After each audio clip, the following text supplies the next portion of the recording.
मित्रांनो, राज्य सरकारतर्फे शेतकऱ्यांसाठी 5 महत्त्वाच्या योजना सुरू करण्यात आलेल्या आहेत. या योजनेअंतर्गत शेतकऱ्यांना जवळपास 90 ते 95% अनुदान मिळणार आहे. त्याचबरोबर काही योजनांअंतर्गत शेतकऱ्यांना इतर योजनांचा लाभ देखील मिळणार आहे. तर त्या योजना कोणत्या आहेत त्या सविस्तरपणे जाणून घेऊया आणि त्याच्यासाठी डॉक्युमेंट वगैरे काय लागणार आहे, तुम्हाला काय करायचं आहे, त्याविषयीची सविस्तर माहिती आपण या व्हिडिओमध्ये क्लिअर करण्याचा प्रयत्न करणार आहोत. तत्पूर्वी जर चॅनलवर नवीन असाल तर चॅनलला सबस्क्राईब करा आणि समोरील बेल आयकॉन बटन दाबायला विसरू नका. तर नमस्कार मित्रांनो, मी राज सुरेतर स्वागत आहे तुमचं आपल्या यूट्यूब चॅनलमध्ये.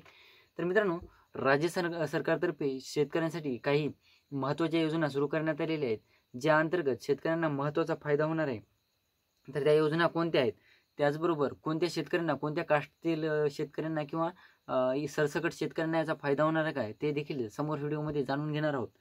तर या अंतर्गत बघायचं झालं तर शेतकऱ्यांना सर्वात महत्त्वाची योजना म्हणजे जवळपास शेतकऱ्यांना ट्रॅक्टर अनुदान योजना.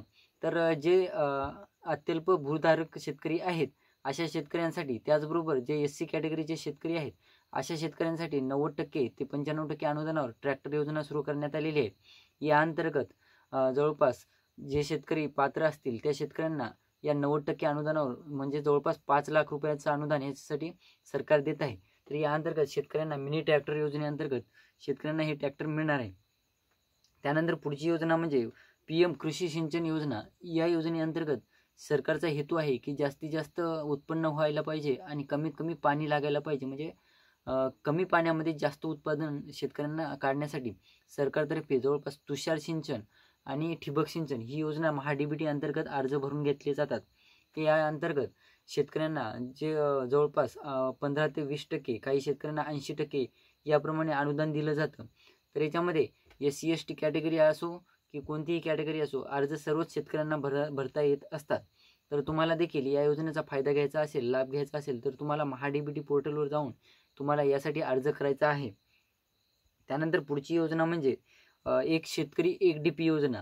तर या योजनेमुळे वीज चोरी, सामायिक जे DP असतात मोठे आपले, तर त्यामध्ये काही शेतकरी त्याचं बिल भरतात, काही जण भरत नाहीत. मग आपण जेव्हा पाणी द्यायचा कालावधी असतो पिकाला, तेव्हा मग आपलं सर्व राहून जातं. मग प्रत्येकाकडं आपल्याला रिक्वेस्ट करावी लागते, पैसे भरा, पैसे भरा.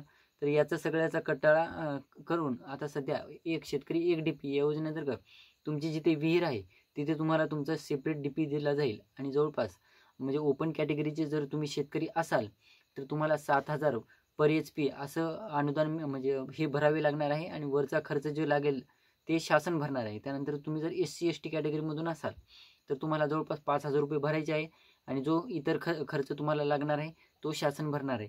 तर त्यानंतर पुढची योजना म्हणजे मित्रांनो कुसुम सोलार म्हणलं तरी चालेल किंवा सोलार योजना म्हणलं तरी चालेल.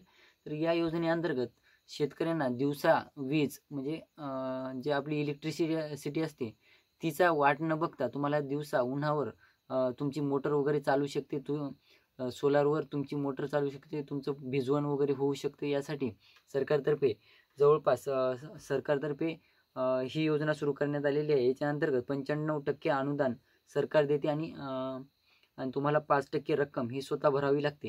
म्हणजे ही काय नाही मोठी गोष्ट मित्रांनो. आता राहिला प्रश्न कॅटेगरी वाईज, तर काही शेतकऱ्यांना म्हणजे ओपन कॅटेगरीच्या शेतकऱ्यांना 5 ते 7,000 रुपये SC ST कॅटेगरीपेक्षा जास्त भरावे लागतात.